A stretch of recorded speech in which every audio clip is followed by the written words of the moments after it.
I get asked a lot of questions about how do I coach my direct reports? And specifically, I'm going to talk about today, how do I coach direct reports on how to have difficult conversations? It seems like it's at the top of everybody's mind. So first, let me fly from 40,000 feet. What's the definition, a good definition of coaching?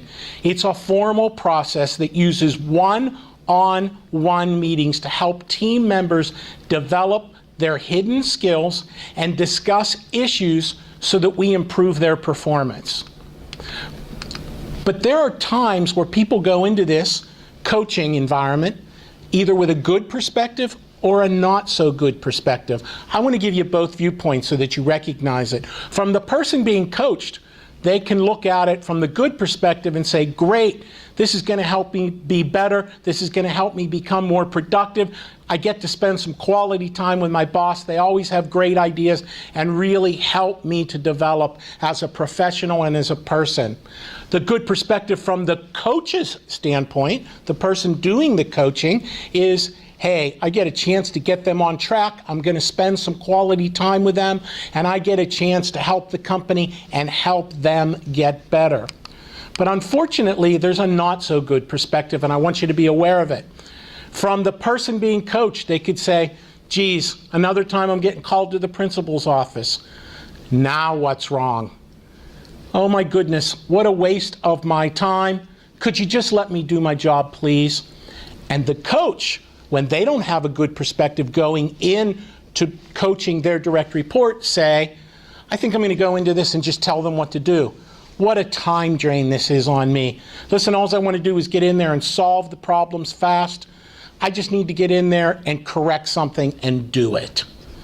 So one of the things for the problem with difficult conversations is I think you need to determine the competencies that you want to coach. So a competency is the ability of an individual to do the job properly. It's a set of defined behaviors that provide a structured guide enabling identification, evaluation, and the development of those individual employees. And you need to determine both the competencies and the behaviors for having difficult conversations. I'm going to give you that today. To me, the competency is managing conflict. That is the big picture competency. We need people who are able to manage conflict. Here are the behaviors. You have to be able to deal with others in antagonistic situations. You need to use interpersonal styles and methods that are appropriate to the situation. You need to be able to reduce tension and conflict amongst the different people. You should be a person who initiates action. You should be able to have the skill to close discussions with clear and concise summaries, and you should be able to establish great interpersonal relationships throughout the entire organization. There's really 5 steps that I'll give you very quickly in order to coach somebody to have any conversation, but really the difficult conversations. 1, develop the competencies and behaviors. It's your roadmap. Create that coaching roadmap. Commit to a cadence every Wednesday at 10 a.m., every other Thursday at 2 p.m., but commit to a cadence. Make coaching a part of your culture, and go through and build what I call an as-is versus a to-be, meaning on every competency and behavior, where do they stand today? Where do I need to get them to be? Hopefully the person that's being coached agrees to those behaviors and competencies. They've set some goals.